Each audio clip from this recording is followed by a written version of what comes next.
السلام علیکم ورحمت الله محترمو. د دې کوچني اختر د ورځې ځینې مستحبات ځان سره ولیکئ، سبا ان شاء الله عملي کړئ، الله دې اجر عظیم درکړي. اول دا د عیدګاه ته د تللو څخه مخکې څه خواږه خوړل که نه، خوراک کول، لکه رسول الله مبارک د عادت صلی الله علیه وسلم چې خرما یې خوړلې او تاک یوه درې یا پنځه. دویم دا ده چې غسل کول، او دریم دا د مسواک وهل، او څلورم دا ده چې خوشبويي استعمالول، لکه رسول الله مبارک دا سنت طریقه وه. او بل دا چې ښه لباس اغوستل، یا نوی لباس وي لا ښه ده، خو چې پاک وي، ښه لباس وي. او بل دا چې صدقه فطر کول، سرسایه ورکول که نه، لمانځه څخه مخکې.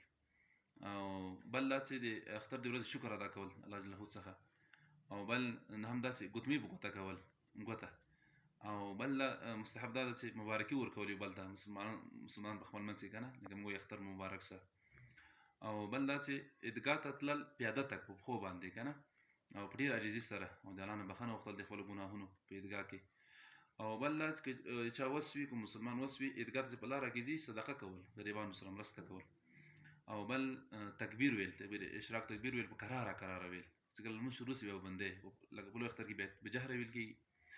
او بل عیدګاه ته چې په یو لار باندې لاړ شي، ښه مستحب طریقه دا چې بله لار باندې بېرته راسي.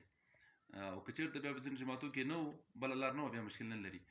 او اخري مستحب 15 مستحب دا ده چې او عیدګاه ته چې کله سړی لاړ شي، نفل لمونځ یې نه کوي، نه مخکې د لمانځه نه، نه وروسته. البته چې کله کور ته راسي، کور کې دې بیا کوي. دا ښه طریقه ده. الله مو وساته، الله دې مو تاسو عبادت قبول کړي. جزاکم الله خیرا.